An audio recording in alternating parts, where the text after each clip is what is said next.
How are you? My name is Davion Perry, and I will be explaining decontaminating an instrument in the sterile processing field.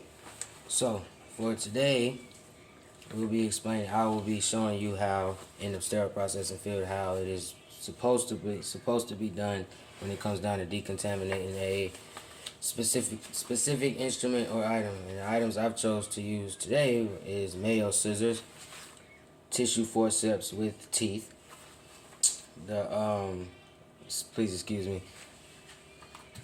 the desk pull suction tip, and a Kelly forceps clamp, which were the four items we were supposed to use for this particular item. Now, as of right now, I have on my hairnet, which is standard PPE for when it comes down to decontaminating. Also have on my apron. Might be a little hard to see. Come up a little bit more. I have on my apron, which is also standard to wear, depending on the type of material that's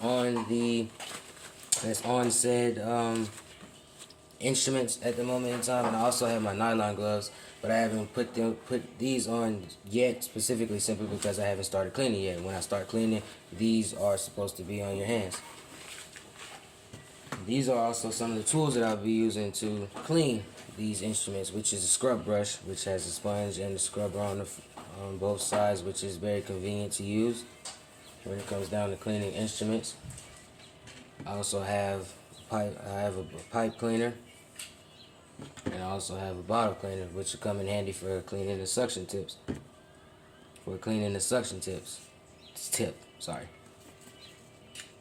But what you want to do is you want to make sure that you have on every specific type of PPE and that everything is up to par and ready. And as of right now, I'm going to start the cleaning process of the materials. And the debris that I chose for my materials was ketchup, barbecue, and syrup. Now, obviously, in a real situation, this would not be the problem or a certain type of thing to worry about when cleaning instruments, but as of right now, since I'm not in the hospital, this is what we're going to use for right now, which syrup can be very sticky, and ketchup, depending on how long it's been, let's just say, sat out for a certain amount of time, it can also get a little sticky and invasive as well. So, in the beginning, protocols and the steps, you want to cut on your cold water.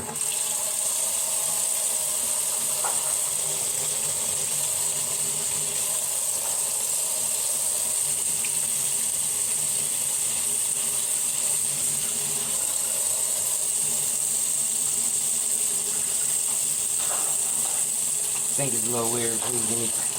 Please bear with me.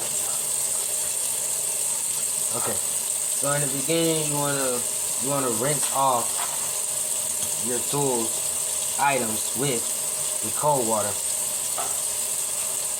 We try to turn it to where you can see a little better.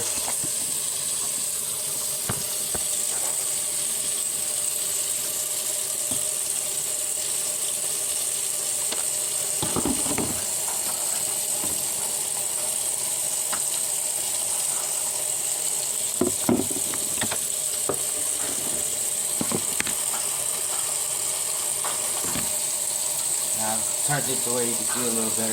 Bear with me.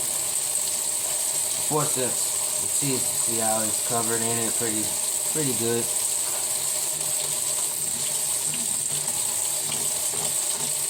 And it's okay not to get everything off, because eventually, if everything isn't off of it, you're going to submerge it into a certain type of detergent anyway. Now, if it's stainless steel, you don't want to use anything dealing with bleach, because it can mess up the instrument. This is a suction tip. You see how these have holes in them, so you want to make sure that you get this as clean as possible.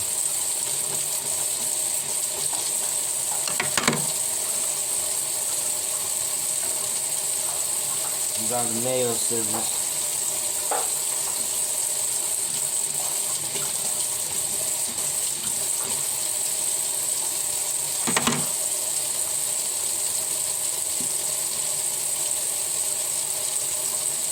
These are the Kelly forceps clamps.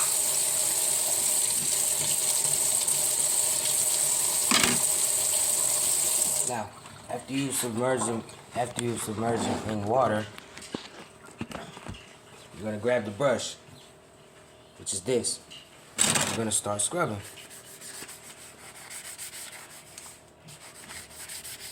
You see how with this one in particular, it's coming out pretty decently, pretty clean, pretty fast, which is a good thing.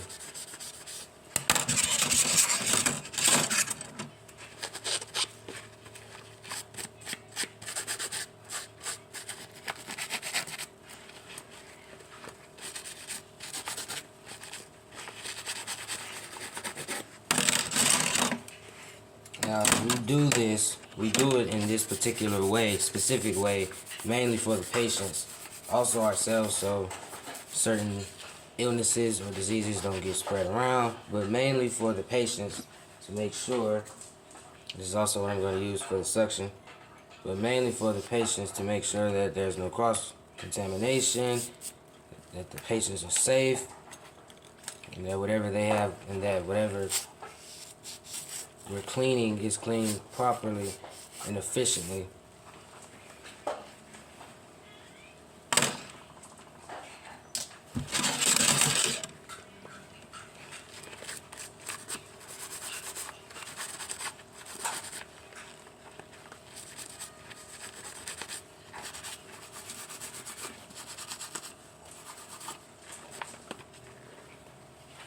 Now,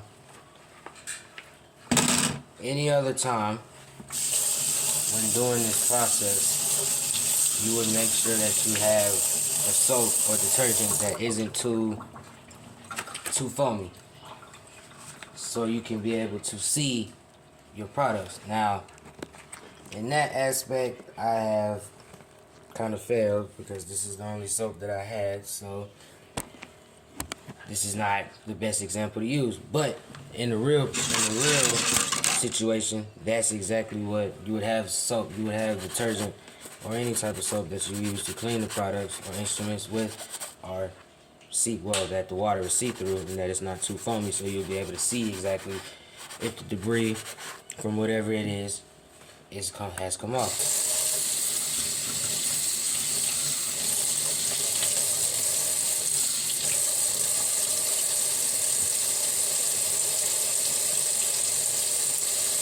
See that they're as clean as possible.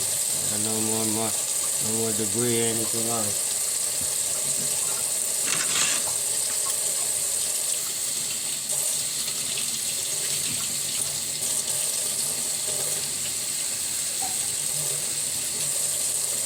The suction tip, same way. See how clean it is, how little shiny it is in the light. This actually comes apart. You can put it back together, but until it dries, it would be best to have it apart.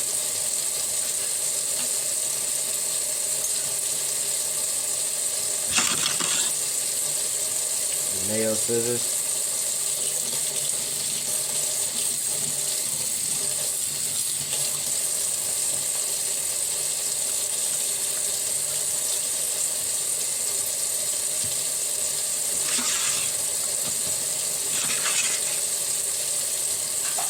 Clamps.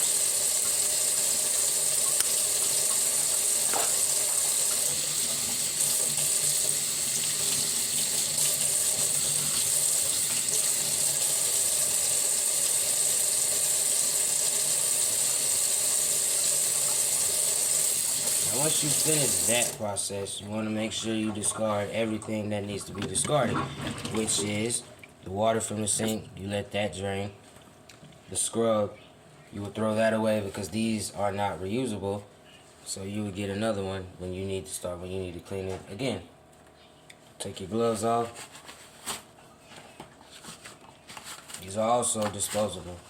The gloves, these are disposable. You would dispose of those once you are finished cleaning. You will make sure that the sink is cleaned out.